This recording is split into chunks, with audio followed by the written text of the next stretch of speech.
This is breaking news from the Las Vegas Review-Journal, sponsored by Michael Gaughan's South Point Hotel, Casino, and Spa.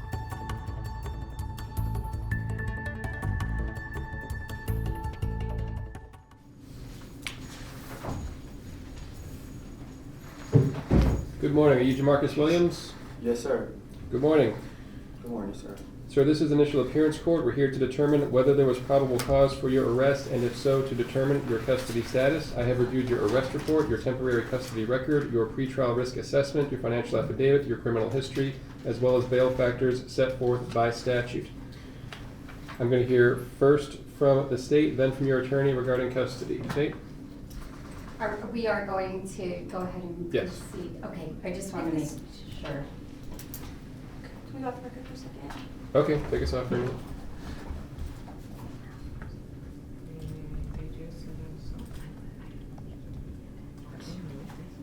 Thank you, Your Honor. Okay, can you put us back on?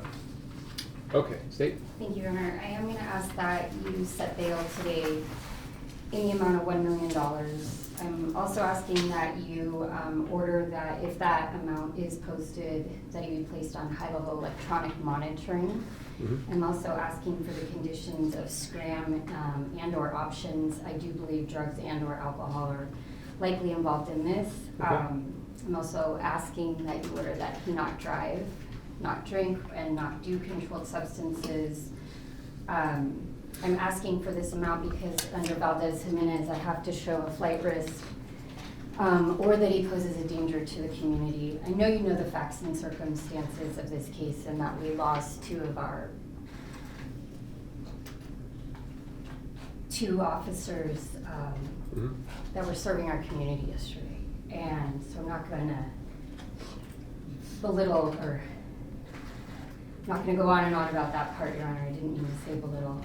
But what I do want to point out is that LVMPD's report is very thorough, and they were even able to trace the defendant's behavior back close to 6 hours before the killings took place. And he was at the Palms Casino. He had been drinking. He leaves the Palms Casino. Video shows him re-enter into the casino. He appears to be highly intoxicated. He's dropping his phone. He's having to hold himself up. He's continuing to drink.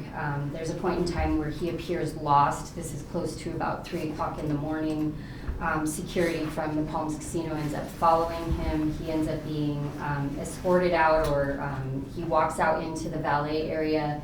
Palms security advised him that if he got into his vehicle that they would call Metro. They stayed around.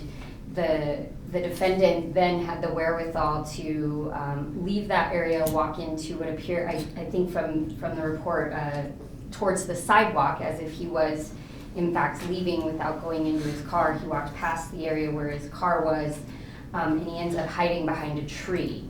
Security then, from what I'm gleaming, believes that he's left, so they leave, believing there's no issues after that, and that's when he gets into his vehicle and he drives off, and we know what happens after that.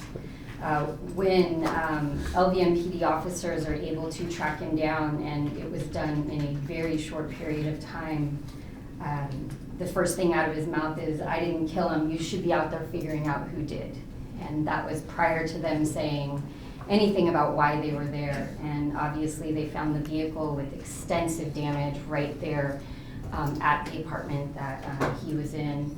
At first during the interview, and I think it's important to note, he says that his friend was driving, that he wasn't driving, that he blames somebody else for it. He ultimately finally states, "It's me, I fucked up, I was driving, I wrecked him."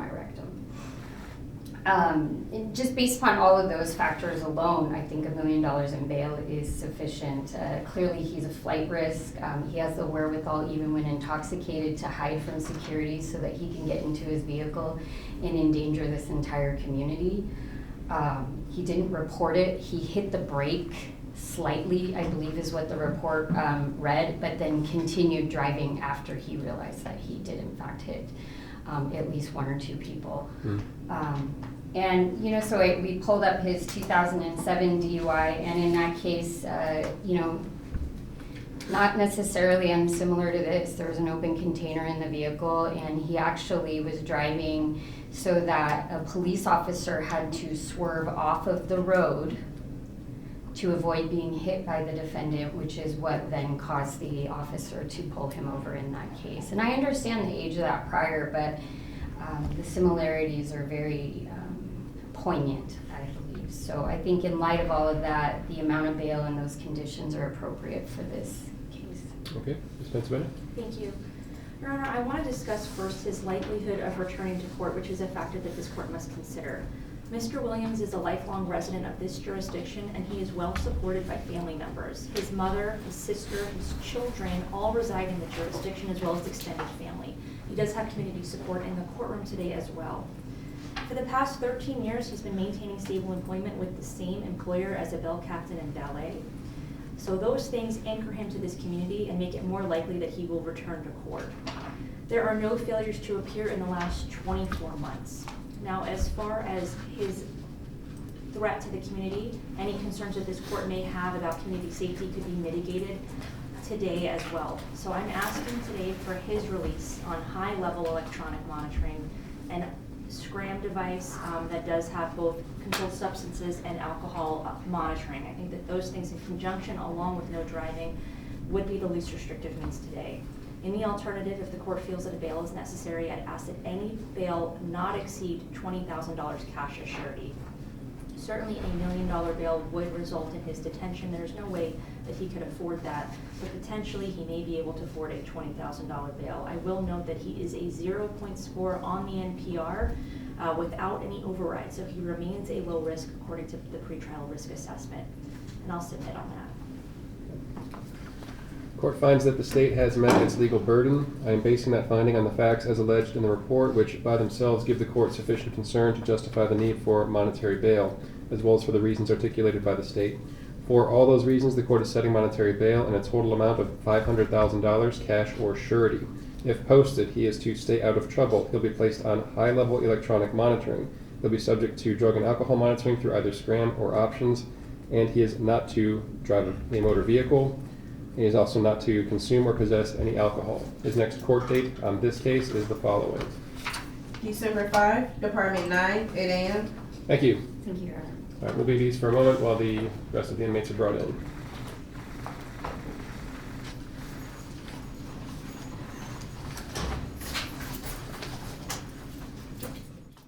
You've been watching breaking news from the Las Vegas Review-Journal, sponsored by Michael Gaughan's South Point Hotel, Casino, and Spa.